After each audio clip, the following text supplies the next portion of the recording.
morning, everybody. It's Tuesday, December 5th, and this is the AgYield War Room. I'm Dan Dempsey, and I'll be moderating today's session. As always, if you've got any questions or comments, please feel free to drop those in the chat area, and we'll address those during the show. Real quick here, overnight markets had March corn up a penny and a quarter at 486 and 3/4. March soybeans were up 7 3/4 at 1334 and a quarter, and March Chicago wheat was down a penny at 619 and a half.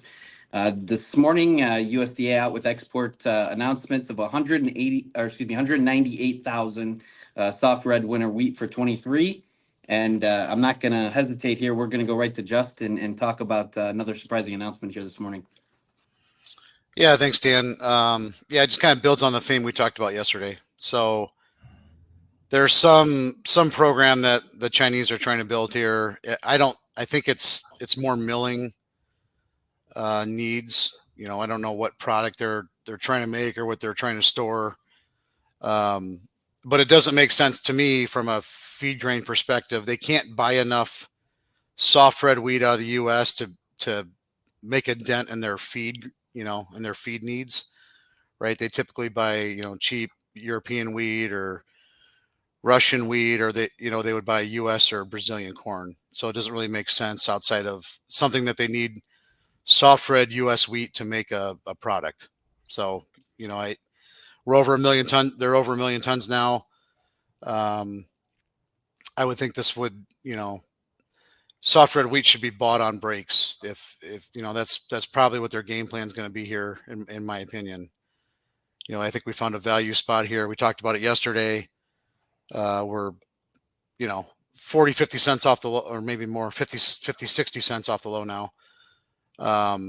But my guess is that's, we're in an area where they feel comfortable buying it for whatever purpose. Do you think that's because we're the cheapest available? It's interesting when you get into wheat classes, not to get dorky here, but, depending on the protein content and, different characteristics of the class of wheat that you're talking about, it really depends on what product you make. So they're not easily substitutable between classes, and in between, then you get, into different countries, and, there's so many classes of wheat when you really break it down. So whatever, baking or milling quality that soft red wheat has, there's not that many competing wheats. French wheat is probably the closest. Again, I'm not a chemist, but from what I do know, some of those soft, that's why they call it soft or hard. It's the protein content and the qualities of baking. So dumplings, I honestly don't know. Whatever they're into right now, soft red wheat, fits that bill for whatever they need to make. Similar to when they buy U.S. sorghum. We talked about this earlier. It's for for beer.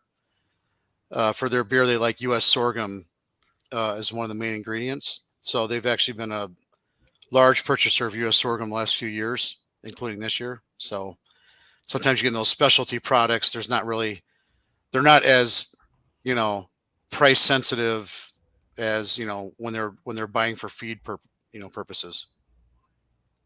Justin, just as a side note, and this is my own ignorance, but like if this were to continue to be a program and wheat were to catch a really significant bid here, could this alter the breakout of acres, the acreage picture as we go forward based on price? That's a good question. I don't know. I mean, you've already planted wheat. Yep. Okay. Right. You've already planted winter wheat, so I would say no. Okay. Yeah, those are the questions I've been getting from growers too. Is I'm growing more wheat this year now with these recent purchases by China. Is there something to be looking at as either a price target or like corn wheat spread? Is there like a ratio that needs to be at where I can starting to price them? That was kind of the questions I was getting yesterday. So when you talk about wheat versus corn spread, it matters when wheat is priced as a feed grain. So meaning when wheat is really cheap to corn, it's a feed grain, right? Because you can substitute it into feed rations. You can substitute some meal because of the protein content. There's all, again, kind of going into a feed matrix there. when it's a big premium, it's not right now, but when it's $1 or more over, the price of wheat doesn't matter to corn when it comes to feed, right? So it only matters when it's cheap. Okay. When it's above, when it's expensive to corn, right? It's a milling product. When it's cheap to corn, it can become a feed, right? So that's the nice part about wheat. When it gets super cheap and on the price of corn, you can feed it. But generally, when they change their rations, meaning people that feed wheat, they want at least 3 months. They don't want to change it for a couple weeks. It's a pain in the butt, right? So they want price and time, right? So they want to be able to lock it in for a few months, be able to feed it, change their rations. I don't think we're in that scenario.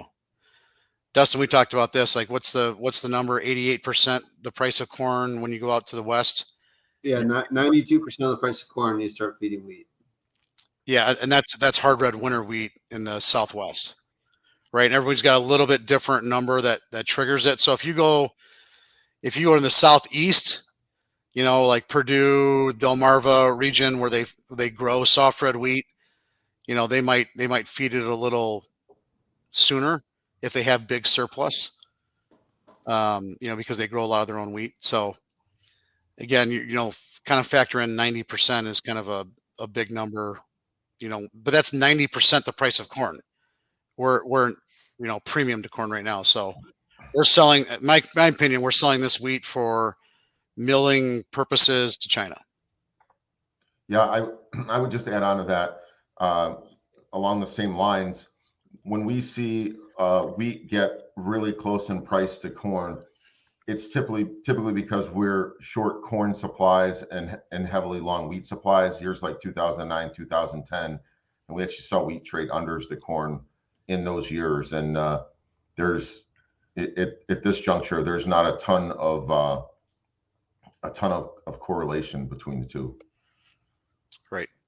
Yeah. So with looking, you had really positive corn shipments yesterday. Beans were down 30% over week. Ben, I know you were talking about that report here this morning.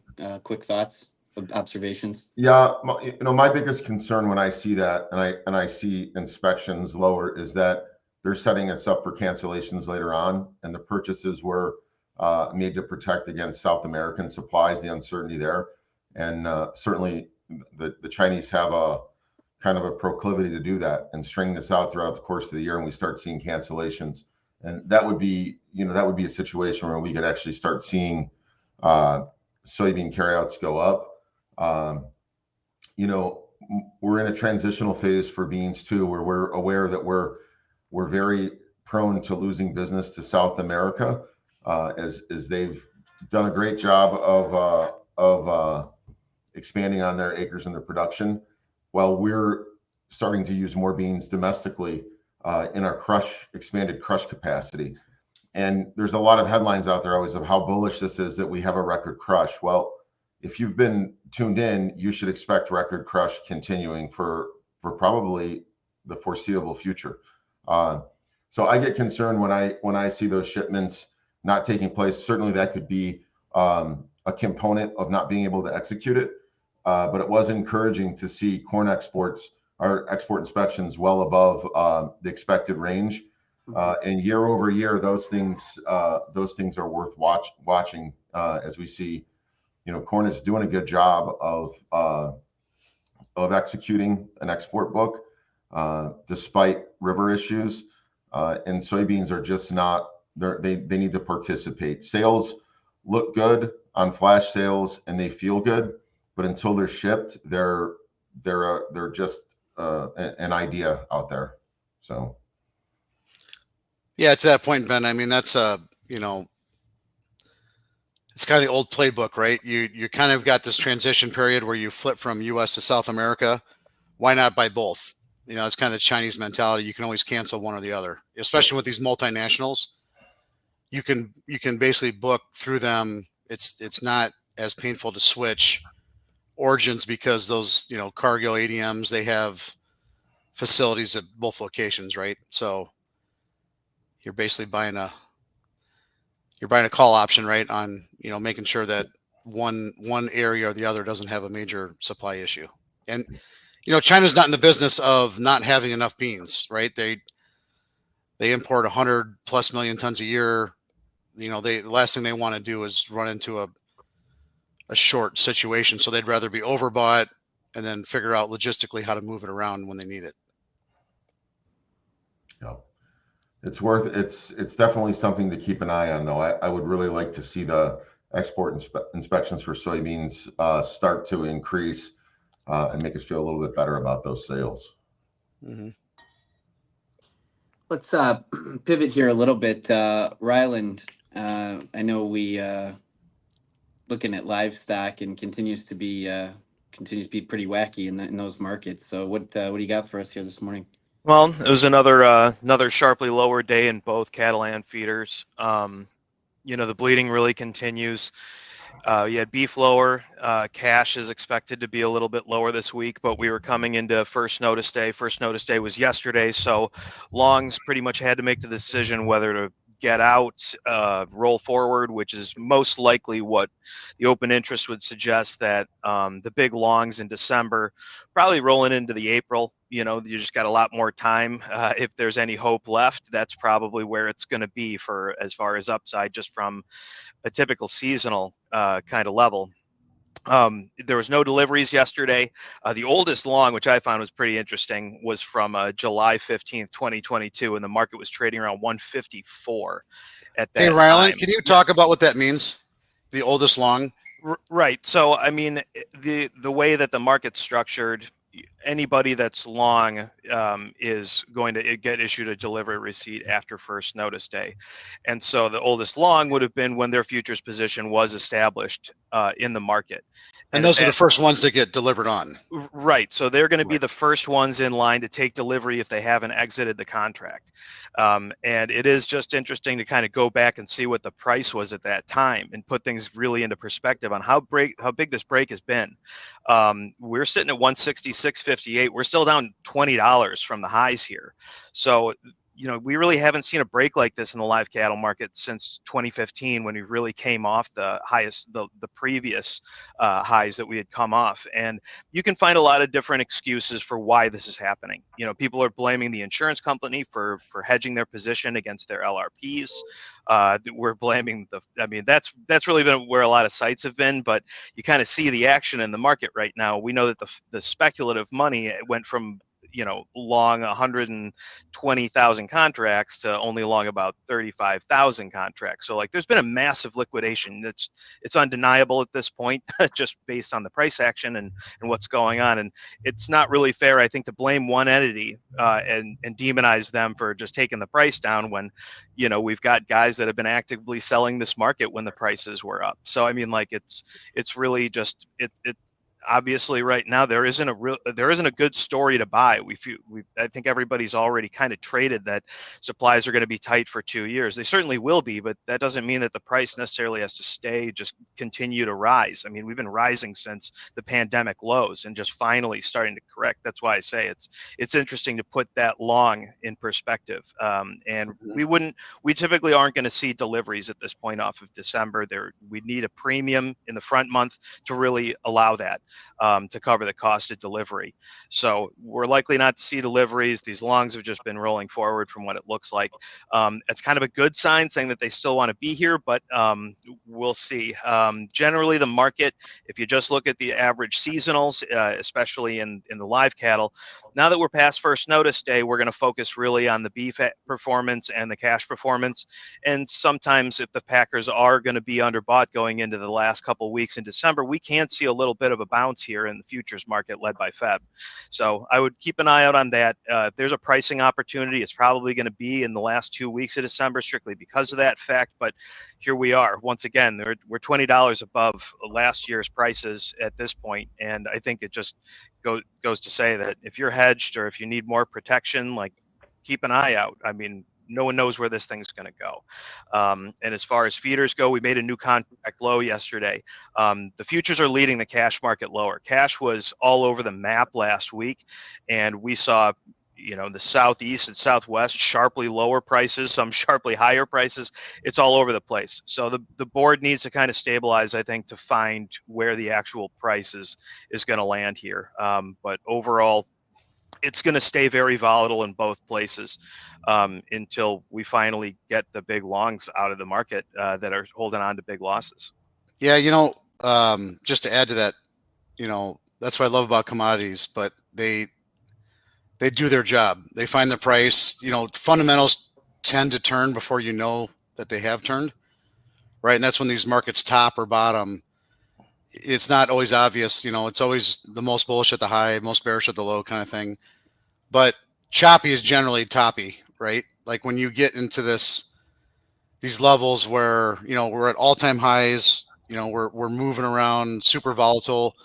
No matter what the commodity, it usually means that you're trying to put in some kind of a high, whether the highs have been in or not yet. I would say, look, just an observer of the cattle market, you have to kind of act like the highs are in or close to being in if they haven't been.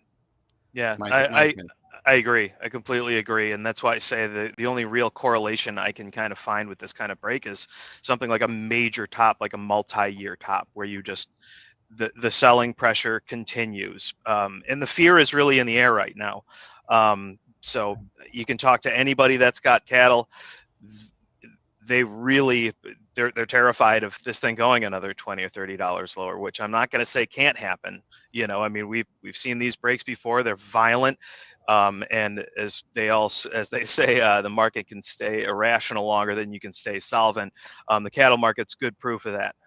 It usually tends to overshoot expectation on the upside and downside to a pretty large degree, just like a lot of markets when there's a real story. But now we're kind of correcting from that, and I think everybody's maybe holding on to the past a little bit too long. What was Rylan? What was the old highs? The old highs were like 175 like years ago. 170. Right, so we're right in the old highs. Right. Yeah, so perspective, right? It's like, you're trading $7, $8 corn equivalent right now. Right. Exactly. And I mean, I've always kind of believed that, like, whenever you look at the board and you say, man, that's a really high price, you should probably do something about that. Like, that's just my philosophy. And we kept on saying that for months and months and months as the prices were rising. And now we're at the point where it's like, man, is this a low price or a high price? And so we're in that kind of confusion fear area right now, where it could go a lot lower, could go higher, could stay flat for years. I've talked to a couple of people in the industry, and they've talk about all over the map. I've got some guys that are really bullish on the cattle side, and I've got some beef guys who are extremely bearish this market. So it's just a matter of who you talk to, and nobody knows where this is going to go. Well, it's we've talked about this a lot. Recency bias, right? You kind of get used to a price or numb to a price. I think that happened in the grain markets, right? We got so used to $6 corn, now we're at $4.50, and it's like, how did that happen, right? And just being cognizant of, it's just a price. At the end of the day, you got to look at what that means to you. Yeah, I think that speaks volumes about a margin-based approach. And when you look at, Rylan, you mentioned that people are trying to blame this or blame that or blame the other for the price decline. We see that in agricultural markets, that there's a blame. And in reality, we have a pure pricing mechanism.